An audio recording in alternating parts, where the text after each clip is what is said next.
Və gəlib çatırıq daha bir önəmli məsələyə. Bəli. Gün-bə-gün çox mərtəbəli binaların sayı artır. Bəli. Amma bir əmma da var. Harda gəldi? Çox mərtəbəli bina tikmək olarmı? Ümumiyyətlə, binalar tikilməzdən əvvəl onun o ərazinin geoloji vəziyyəti nəzərə alınırmı? Coğrafiya institutu var bu ölkədə. Onlarla bir məsləhət məşvərət edirlərmi? Geologiya institutu var ayrıca, bəli. Onunla da maraqlanırlarmı? Maraqlı məsələdir. Binaların sayı artır, amma o binaların tikintisində geoloji məsələlər nəzərə alınırmı?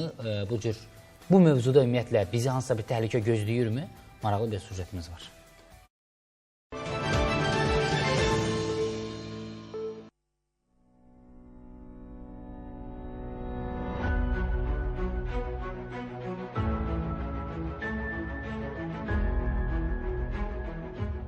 Bakını bəzəyən hündür binaların sayı çoxalmaqdadır. Şəhər fərqli görkəm alır. Yaşayış yerləri, iş mərkəzləri artır. Amma bu artım yeni faciələrin başlanğıcı ola bilər. İndi bir üzdən tikirik. Evlər moddadır. Hündür evlər. Sabahı var bunun. Sabah orada çatların üstündə olan olacaq mütləq. Var da. Suyu üzərində olanları da olacaq. O da problem yaradaraq çöküntülər əmələ gələ bilər. Bina tikilməzdən əvvəl onun yeri tədqiq olunmalı, geoloji proseslər nəzərə alınmalıdır. İnşaat idarələri, inşaat istiqamətində, tikinti istiqamətində məşğul olan mütəxəssislər, alimlər də yaxşı bilirlər ki, oranın özünün normaları var. Hər bir sahənin, hər bir torpağın, hər bir yerin özünə olan məxsus tələbi var. O tələblər hamısı ödənilməlidir. Əgər onlar ödənilmirsə, ola bilər o sonra zaman keçəndən sonra, zaman keçdikcə onlarda bəzi əyintilər, bəzi fəsadlar, bəzi xoşa gəlməz hadisələr ola bilər. Hazırda Bakı şəhərində tikilən binalar bizim geoloqlarımızın, hidrogeoloqlarımızın, seismoloqlarımızın apardığı tədqiqatlara, xəritələrə, elmi nəticələrə mütləq riayət eləməlidirlər. Onlar olmasa problemimiz çox olacaq. Bəzən bina inşası zamanı özül betonlama prosesində yerdən yeraltı sular çıxmağa başlayır.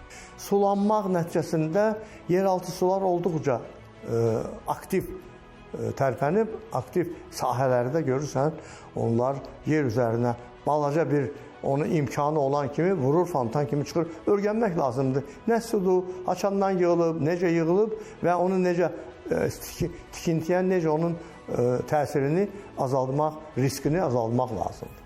Əlbəttə ki, gələcəkdə faciələrin baş verməməsi üçün ərazinin geoloji xüsusiyyətləri ilə bərabər tikinti normalarına da diqqət edilməlidir. Tələblər var, işlərin təhlükəsi görünməsi üçün, məsələn, deyək ki, riski dəyərləndirmə, iş proseduru, bütün bunlar, yəni qaldırma planı və s.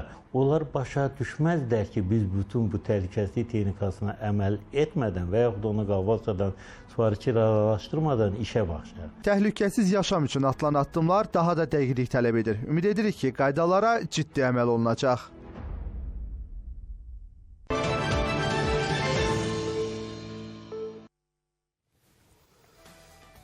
Çox ciddi məsələdir, çox önəmli məsələdir. Ona görə də mütləq şəkildə gələcəkdə böyük faciələr olmasın deyə. Çünki bunun acı fəsadlarını biz də görməsək də bir çox ölkələrdə görürük, yəni baş verən xırda təkanlar necə böyük faciələrə səbəb olur. Ona görə də məsələni kökündən həll eləmək lazımdır ki, deyirlər, bu növrə nə qədər möhkəm olsa, sonrası da o qədər asan olacaq.